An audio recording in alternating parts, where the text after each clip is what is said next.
It comes down to fear. People are afraid, they get stuck in the fucking fear-based mentality and they don't do fucking shit. Really push yourself.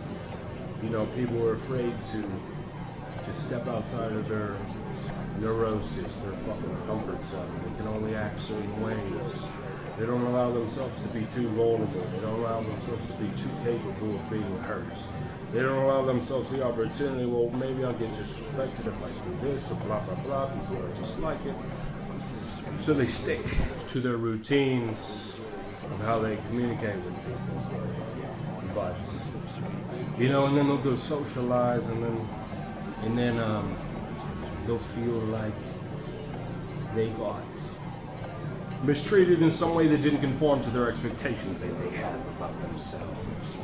And that to me is ridiculous, because life is gonna fucking keep punching you in the fucking face, and you're supposed to keep going. That's what builds self-esteem. You're not supposed to give way to your defense mechanisms, because that's what those things are. They prevent you from doing that. Have as many possible experiences as humanly fucking possible. That's the thing. That's what you must do. Have as many experiences and focus on something great. Cultivate that within you. See, I have a vision of what I want, because I know what I can do, and I know I have what it takes. So I'm gonna do those things. I'm gonna do those things because it's in my nature to do those things, and I've always known that I was capable of such a task, even when I was fucking very young. And you have to keep going towards that goal in small incremental ways. Don't allow yourself to be miserable. Misery is the emotion of the weak. And a lot of men think that being miserable makes them powerful, but it makes them fucking weak. You're supposed to fucking face life with a smile on your face. Because if life is making you fucking miserable, then you're a fucking victim of your circumstances. And that's what it comes down to. I've seen so many men that think that being miserable is somehow some kind of masculine trait. Like they have to find this masculinity within themselves because they're just trying to fix something rather than actually be who the fuck they truly are. A truly masculine, heroic man doesn't let himself get bogged down with negativity. No matter how negative and hopeless the world seems, he comes up with a way to make fucking joy out of the situation because he knows his spirit is called for greatness.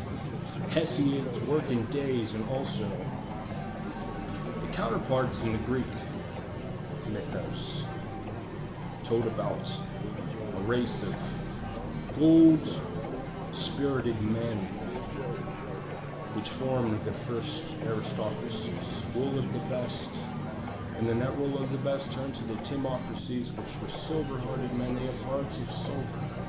And then those timocracies, landowning people, they gave rise to the next generation, which were bronze-hearted men, which were oligarchs. They were only worth as much as the things and materialistic possessions that they were able to accumulate. And then there were the rule by the mob. And if you have those that soul, that spirit within you for greatness, you're supposed to take advantage of it. People like to just paint things as black and white, good and evil.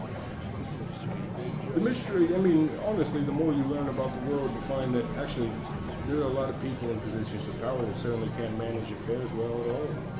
And somebody on a goddamn fucking YouTube camera would be well more equipped at managing affairs, which is the irony of ironies. Because if they were so goddamn good at managing affairs, there wouldn't be a fucking debt, and there wouldn't be all this catastrophe. There wouldn't be all this catastrophe. There certainly wouldn't be a fucking debt. And it's simply because the societies in the West are typically run by oligarchs, men of less than perfect hearts, and that's why they make bad choices. Because they're not men of greatness. They're not the men of the best. And that's why, like, Hesiod's working days, which actually is the Greek, and it was the Roman Ovid, Metamorphoses, that I'm thinking of. Because in the beginning, it was ruled by the great. And the great could be anybody. You could be in a low social caste and have a spirit of gold. And I know I have a fucking spirit of gold. I know I have a spirit of gold. And the problem is people who accumulate power end up having weaknesses in their character, and that's why people think that the world's totally evil, when in fact it's not. It's just a mix of gray. And you see black legends and, you know, all this disinformation meant to confuse people or slander people. That's happened all throughout history. They used to say that, you know,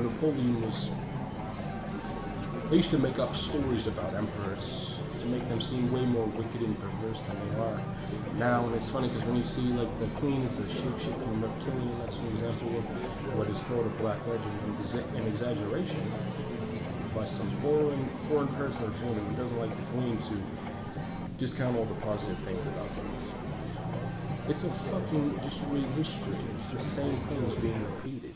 But people get hung up on these little things that keep them stuck in negative fear patterns of conspiracies. What if the queen is reptile? And all this bullshit.